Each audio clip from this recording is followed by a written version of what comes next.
The following is a DW Ancient Egypt production.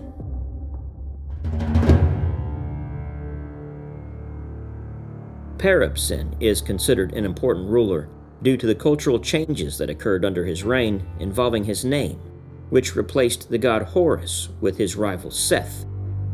Horus the Younger, the son of the god Osiris, defeated Osiris's brother and murderer Seth to restore balance in Egypt. Peribsen's adoption of Seth's name is believed to reflect a significant shift in Egypt's religious orientation during that time. However, since Peribsen's name does not occur in records of Lower Egypt, some argue that he ruled over a divided country and distanced himself from the cult of Horus for political reasons. There have also been claims that Peribsen was the first monotheist, predating Akhenaten by centuries. However, this theory has been largely discredited due to evidence of the worship of multiple gods during his reign. Peribsen reorganized the Egyptian bureaucracy and promoted literacy and religious practices. The first complete sentence in Egyptian history found in his tomb states, "The Golden One, he of Ombos, hath unified and handed over the two realms to his son, the king of Lower and Upper Egypt, Peribsen." According to scholar Mark van de Mieroop, earlier inscriptions, often found on clay seals, were brief and provided little beyond people's names and titles. The sentence discovered in Peribsen's tomb explicitly highlights how the god Seth legitimized Peribsen's rule. As the sentence confirms that Peribsen ruled over both Upper and Lower Egypt, the claim that he adopted Seth as his patron god to distance himself from the ruler of Lower Egypt has been repeatedly challenged.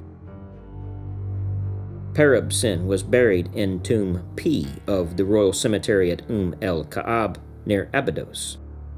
The first excavation of the tomb started in 1898 under the supervision of French archaeologist and Egyptologist Émile Amelineau. This first foray was followed by excavations in 1901 and 1902 under the supervision of British archaeologist Sir William Flinders Petrie. Further exploration of the tomb was undertaken in 1928 by the Swiss Egyptologist Edouard Neuville. The tomb's construction is straightforward and, compared to the size of other royal tombs in the same area, surprisingly small. The design model was the tomb of King Jur, the third pharaoh of the First Dynasty, thought to be the tomb of Osiris from the Middle Kingdom. The architecture of Peribsen's tomb is similar to the residential palace. The tomb measures 16 meters by 13 meters and comprises three independent structures nested into one another. In the center is the main burial chamber, measuring 7.3 meters by 2.9 meters, which is made of mud bricks, reeds, and wood. On the north, east, and west sides, the burial chamber is surrounded by 9 small storage rooms leading into one another. On the south face is a long antechamber. A passageway runs between the inner structures and the outer wall. Excavations in 2001 and 2004 revealed that the tomb had been erected and completed in a great hurry. The building works took place in a single phase. The walls were plastered roughly, and the monument had collapsed several times over the centuries. During the Middle Kingdom, Peribsen's tomb was restored at least twice together with the tomb of Jur, which was again thought to be that of Osiris. The tomb had been extensively plundered by tomb robbers during antiquity, yet numerous stone vessels and earthen jars remained. Some of the stone vessels had copper-coated rims and are similar to the better-known finds from the tomb of Kesekemwe. Vessels from preceding rulers such as Nineger and Reneb were also found. Beads and bracelets made of faience and carnelian and tools made of copper were excavated. Special findings include a silver needle engraved with the name of King Horus.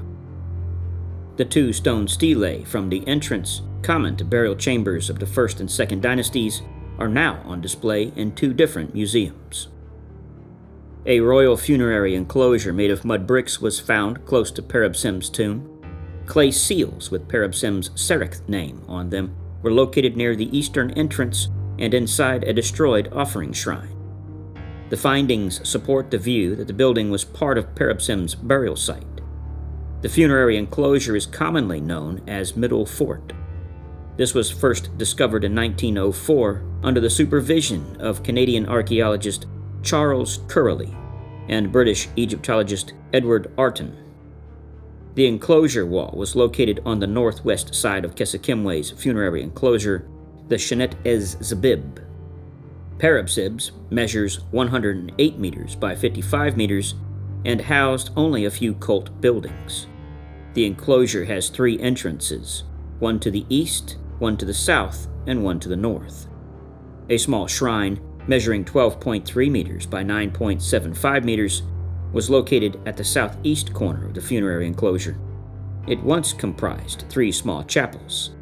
No subsidiary tombs were found. The tradition of burying the family and court of the king when he died was abandoned at the time of Ka'ah, one of the last rulers of the First Dynasty.